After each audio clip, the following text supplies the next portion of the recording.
সকলকে নমস্কার এবং সকলকে স্বাগত এবং ধন্যবাদ জানিয়ে আরও একটা সুন্দর দিনে এসে আমরা উপস্থিত হলাম। ঈশ্বরের ইচ্ছায় আমরা প্রত্যেকটা দিন সুন্দরভাবে প্রভুতে এগিয়ে চলি। তাই যেন প্রভুকে ধন্যবাদ দিই, যেন প্রত্যেকটা দিন এভাবেই যেন প্রভুতে এগিয়ে চলতে পারি এবং ঈশ্বরের ইচ্ছা যেন পালন করতে পারি। আমাদের জন্য প্রভু কি চান, আমাদের জন্য ঈশ্বরের কি ইচ্ছা, তা যেন বুঝে শুনে যেন সেই সমস্ত কিছু পালন করতে পারি। তো চলো বন্ধুরা, আজকের ভিডিও শুরু করি। আজকে যে বিষয় নিয়ে আলোচনা করব আশা করি তোমরা বুঝতে পেরে গেছো। তো আজকে আমরা বলতে চাই যে দেখো, যে বিষয় নিয়ে আলোচনা করব, যে আমাদের প্রার্থনা করা দরকার আমাদের পরিবারের জন্য। আমাদের প্রার্থনা করা দরকার আমাদের পরিবারের সুখ শান্তির জন্য। তার কারণ হয়তো আমরা আমাদের পরিবারে প্রভু যিশুকে জানি খুবই কম সংখ্যক মানুষ। হয়তো আমাদের পরিবারে 4 জন মানুষ, তার মধ্যে থেকে পরিবারের থেকে একজন আমরা খ্রিস্টকে জানি। তো আমাদের ইচ্ছা, আমাদের চাহিদা, আমাদের স্বপ্ন যেন সমগ্র পরিবার আমরা খ্রিস্টতে আসতে পারি।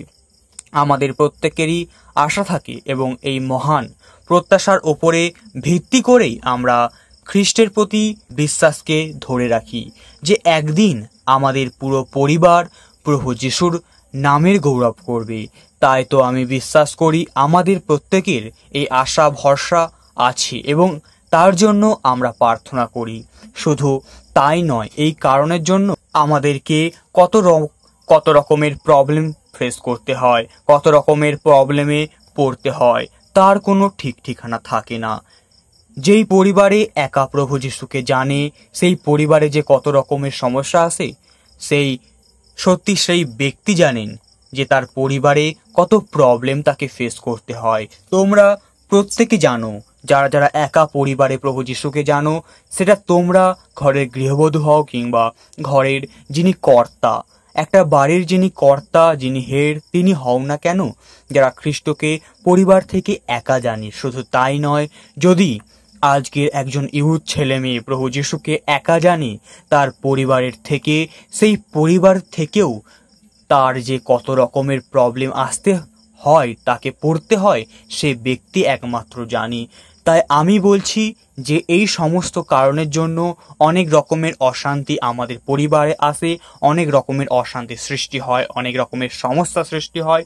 আর আজ আমি সেই বিষয়গুলো নিয়েই বলতে চাই। কারণ দেখো, প্রত্যেক দিন তোমরা নতুন নতুন ভাই বোনেরা দেখো, প্রত্যেক দিনই তোমরা অনেকজন করে দেখছো। তাই জন্য তোমাদের জন্য বিশেষ করে বলবো, যারা একদম নতুন, তোমাদের জন্য বলছি যে দেখো, প্রভু যীশু খ্রিস্টতে যে আমরা বলছি, প্রভুর বাক্য অনুসারে আমরা চলার চেষ্টা করছি, খ্রিস্টতে আমরা জীবনযাপন করছি। তাই তো এই যে খ্রিস্টতে জীবনযাপন করছি, তার জন্য কিন্তু আমাদেরকে নিন্দিত হতে হচ্ছে। মোটেই ভেবো না যে তার জন্য আমাদেরকে কেউ ধন্যবাদ দেয় যে খুবই ভালো ওই ব্যক্তি খ্রিস্টান হয়েছে, ব্যক্তি প্রভু যিশুকে জানে, কি আমার অমুক আত্মীয় প্রভু যিশুকে জানে, এটা খুব ভালো বিষয় না, একদম না।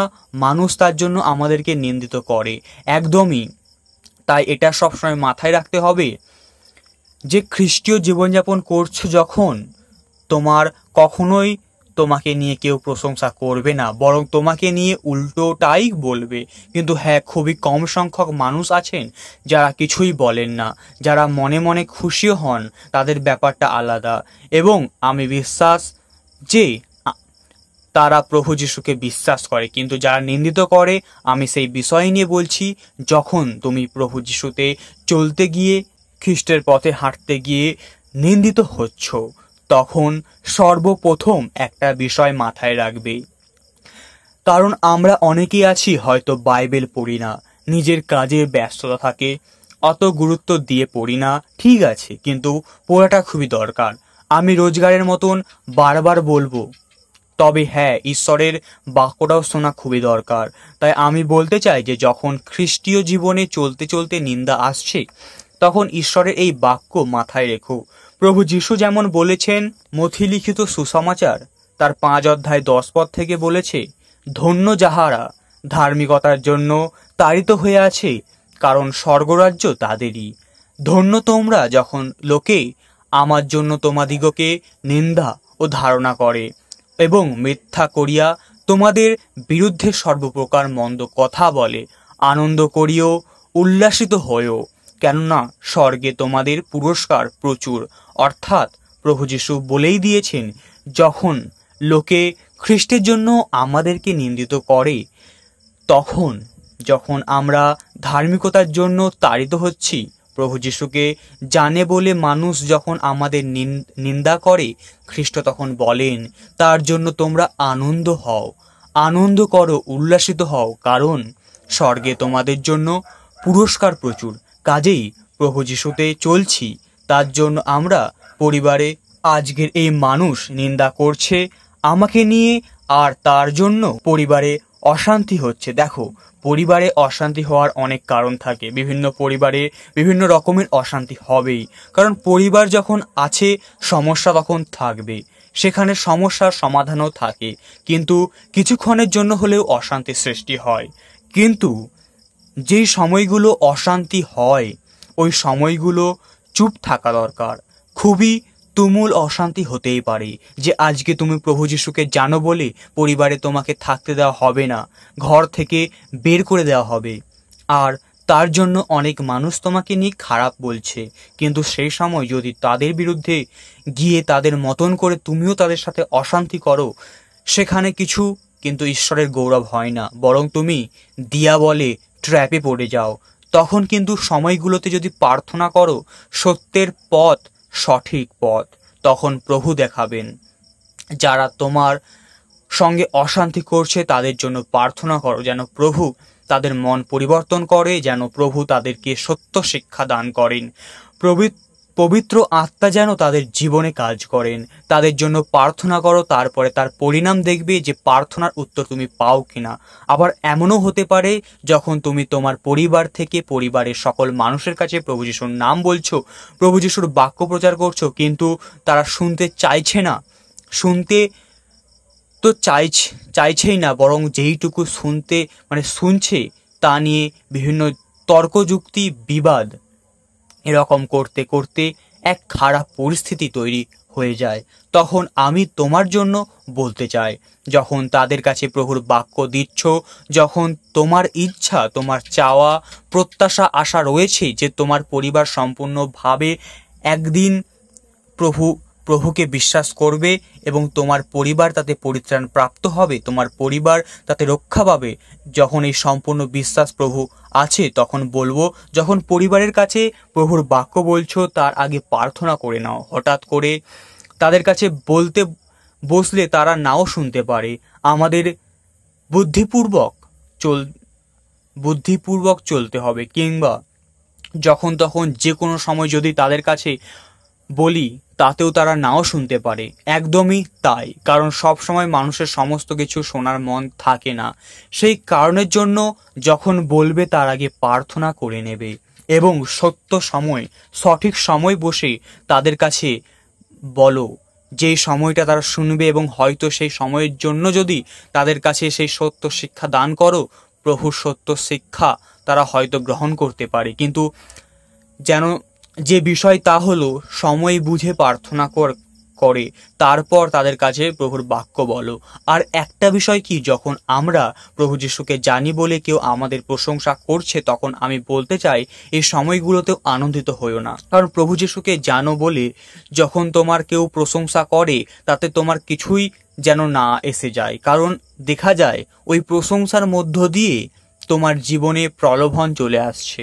কারণ দেখো, প্রভু যীশুকে তো আমরা আমাদের কোনো গুণের কারণে পাইনি, আমাদের কোনো গুণই ছিল না যার জন্য খ্রিস্টকে জানবো, উপরন্তু আমরা পাপী মানুষ। তাই প্রভু যীশুকে জানি বলে কেউ আমাকে গৌরব করলো, কেউ আমার প্রশংসা করলো, তাতে যেমন আমার কিছুই আসে যায় না, ঠিক একইভাবে খ্রিস্টকে জানি বলে যদি কেউ আমার নিন্দা করে তাতেও আমার কিছু যায় আসে না। সব সময় এই বিষয়টা মাথায় রাখার চেষ্টা করবে।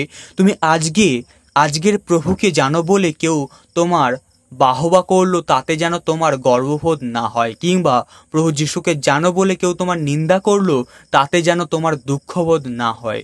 কারণ আমরা খ্রিস্টতে এখনো শিশু, আমরা শিশুর ন্যায়ই চলছি, আমাদের এখনো সেই পরিপক্কতা আসেনি।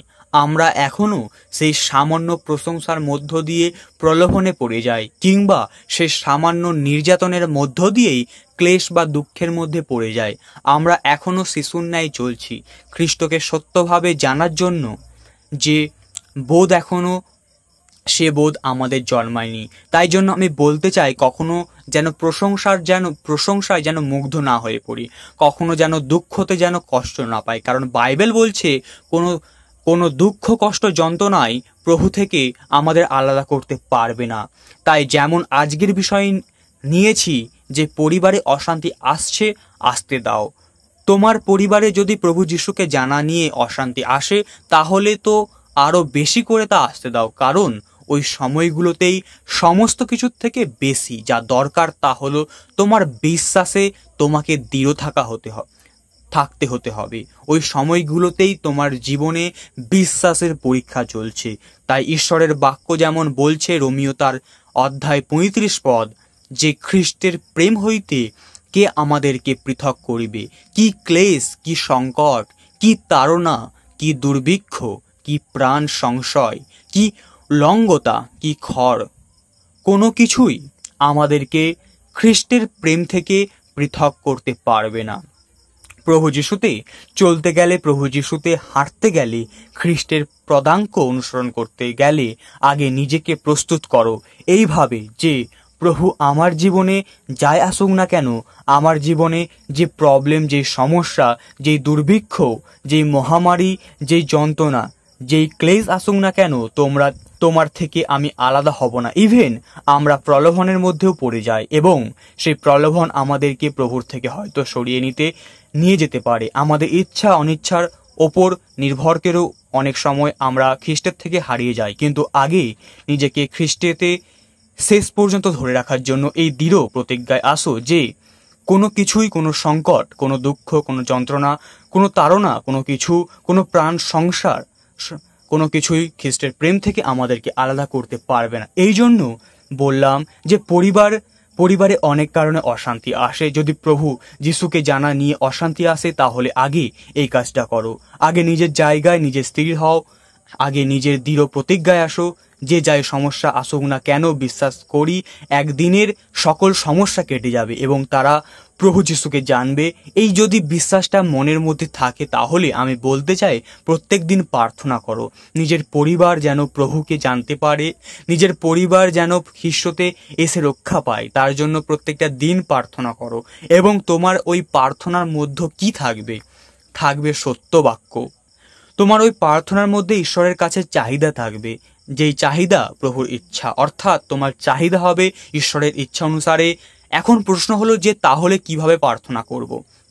আমি বলতে চাই এইভাবে প্রার্থনা করো যে পিতা, তুমি আমার পরিবারকে রক্ষা করো, তাদের মন তুমি পরিবর্তন করো, তারা যে সমস্ত বিষয় নিয়ে অশান্তির মধ্যে থাকে এবং আমি তোমাকে জানি বলি আমাকে অশান্তির মধ্যে থাকতে হয়, তুমি আমাদের প্রত্যেককে রক্ষা করো। একদিন যেন তোমার সত্যতা, ঈশ্বর তোমার সত্য, তোমার যে সত্যের আলো যেন তারা জানতে পারে, তাদের মধ্যে তোমার সেই পবিত্র জ্যোতি যেন গিয়ে পৌঁছায়, তারা যেন তোমার সত্যকে পায়, তাদের মন পরিবর্তন করো, তাদের হৃদয় পরিবর্তন করো। এইভাবে প্রার্থনা করো প্রভুর কাছে। একদিন তারা যেন তোমার কাছে এসে নত হয়, একদিন তারা যেন তোমার নামকে স্বীকার করে, একদিন তারা যেন তোমার চরণে এসে ঠাঁই পায়। আমি প্রার্থনা করি সেই সমস্ত পরিবারগুলোর জন্য, যে সমস্ত পরিবারগুলো এখনো খ্রিস্ট থেকে দূরে। ঈশ্বর বাক্য বলে কি, তুমি এবং তোমার পরিবার বিশ্বাস করো, তা হাতেই পরিত্রাণ পাইবে। যেন প্রভু তোমাকে তারা বিশ্বাস করে, যেন তোমাকে জানতে পারে, এইভাবে প্রার্থনা করো। কারণ পরিবারে অশান্তি, ওই যে বললাম, নানা কারণে আসে। পরিবারের শান্তিকে বজায় রাখার জন্য, পরিবারের সত্যতাকে বজায় রাখার জন্য, প্রেমকে বজায় রাখার জন্য প্রার্থনা দরকার।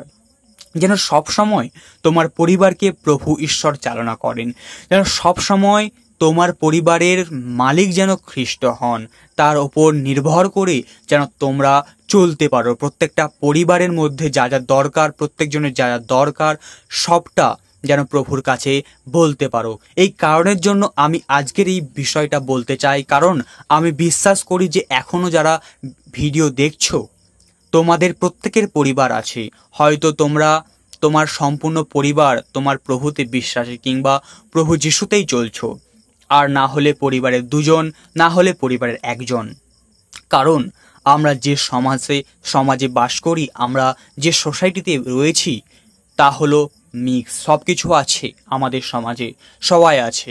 আজকের একটা পরিবারে যদি প্রভুর বাক্য প্রচারের জন্য যাও, প্রভুর নাম নিয়ে যাও, তাহলে সেই পরিবারে গিয়েও সব কিছু দেখতে পাবে। শুধু তাই নয়, হয়তো আমাদের মধ্যে এমন অনেক বিশ্বাসীরা রয়েছে যারা প্রভু যিশুকেও বিশ্বাস করে এবং অন্য পথেরও পথিক। ও যে বললাম না যে আমরা মিক্স, আমরা একসাথে রয়েছি, সমস্ত কিছু মিলেমিশে একসাথে আছে। কিন্তু খ্রিস্টকে যদি সত্যিভাবেই জানতে চাও, তাহলে আমি বলতে চাই সম্পূর্ণভাবে প্রভুর ওপর ছাড়ো।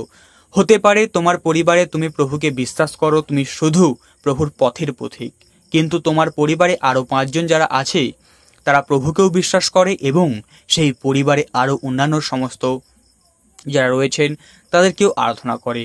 আর এর ফলে কিন্তু তখন তুমি বাধা দাও, কারণ তুমি তো শুধু প্রভু যিশুকেই বিশ্বাস করো, তুমি তাদের কিছু করো না।